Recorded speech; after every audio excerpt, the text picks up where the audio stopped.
Warpstone technology. Do you feel that? The call of the stone in the deepest echoes of your mind? Do you hear that? The scratching and scraping, the mining of the underground empire.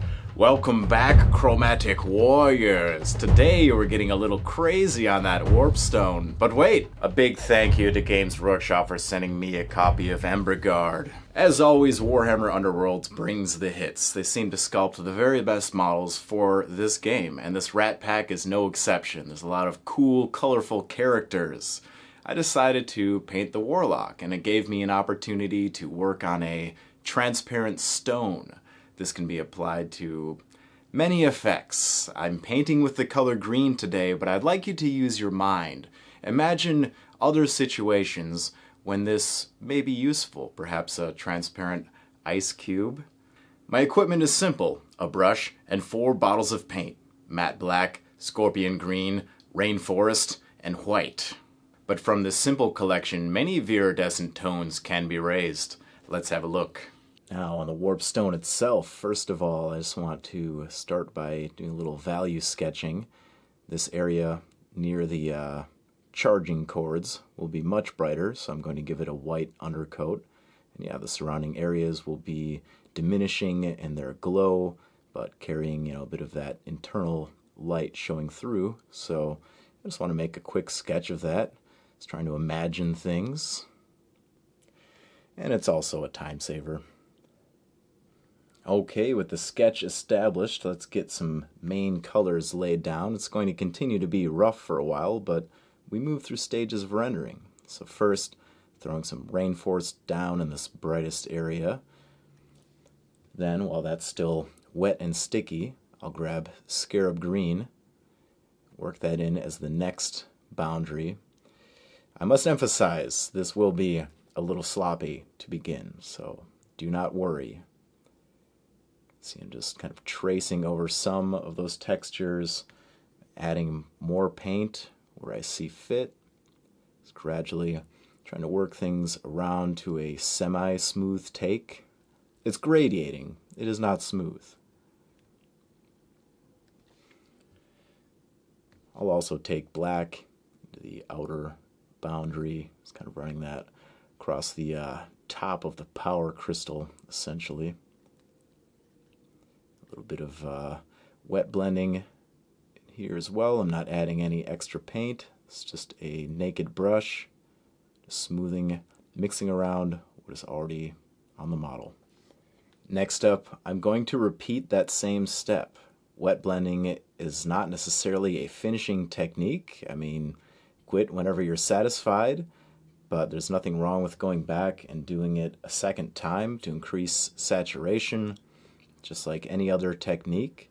So I'm just repeating that same pattern. You can see the difference it's making in saturation and just, representing everything a little bit more clearly. Still trying to pull at some of these ridges and spines best I can, but a repeat of that wet blend. Okie dokie, now onto the finer things. I have my first mixture of Scarab green and rainforest, and a good way, kind of a mission statement for this, is highlight in reverse.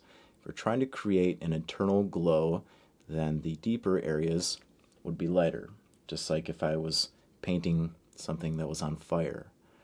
Of course, it's going to rise up. We'll have to highlight these ridges at a certain point, but in order to create this internal glow, that is the mindset that you need to have.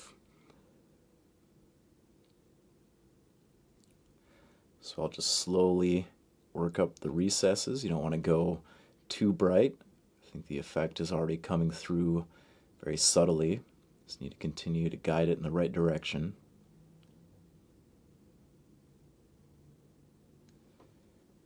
Pushing right along. Now with that next mixture up, just a little more rainforest mixed in with that Scarab green, covering all these brighter areas. Now also, top of that previous mixture, try to push some of this brightness right next to this ridge running down the center of the blade.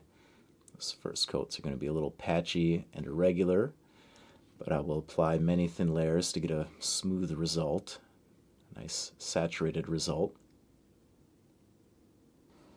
And as those other areas are drying, I'll dance around a little bit. On this deepest, darkest area, I'm going to come in with some Scarab green, throw that into the recesses. That'll account for just the faintest amount of a glow.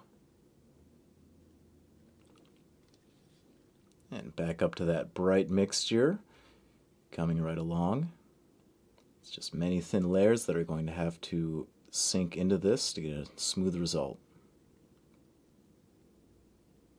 Now let's go back to that first combination mixture. I was using it to brighten the areas up here, and I also will use it to start drawing some of this Warpstone texture back in, just lightly skating across these raised ridges.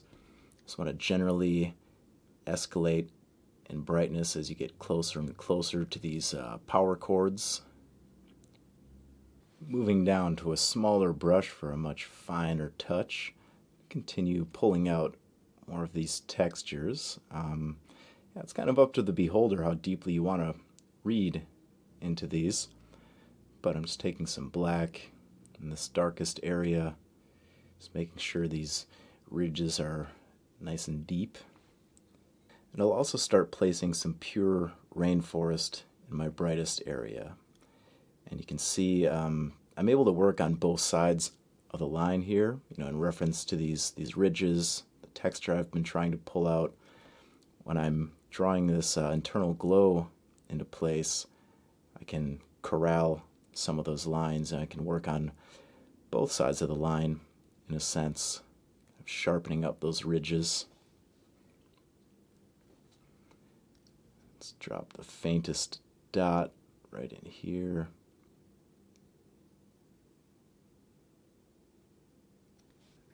Now to raise those ridges, I've mixed up a little custom gray. I have black and white combined naturally, but I've also put a small amount of Scarab green in with that to just keep things in check with the rest of the vibe. A very viridescent quality going on. And now to raise things even further on the ridges, I've added just a little bit more white into my mix. Less is more in this situation. You want to create the sharpened reflections of obsidian, my friend. So tiny dots and slashes, just picking out the peaks. And I'm going to extend that pair of grayish highlights down below. I think that brighter kind of white peaking sits well on top of the light green ridges down here, so that's all right. And finally, just seeing to that last bit of the internal glow, so I've added white in with the Rainforest. I'll try to drop just some very small dots, tiny internal glowing imperfections. Would you believe that I recorded a tutorial painting the entire Warlock and then I didn't like how the footage looked, so I painted over the Warpstone and decided to paint that once again and create a tutorial? Crazy things happen when you're on the stone. I can't say I enjoyed painting over my work, but there was something entrancing about painting Warpstone over and over again, gazing into its magic. I hope you enjoyed this video. Thank you for your support. As always, this was a really fun one. Every piece is an experiment, so it's a good time working on this transparent object with such a varied surface, and there's a lot to analyze and interesting angles. So let me know how you feel about this video in the comments section down below. And please, if you enjoyed this, scope out my Patreon. There will be a list of colors below as well as many other useful links. I'll see you next time. Remain unchained.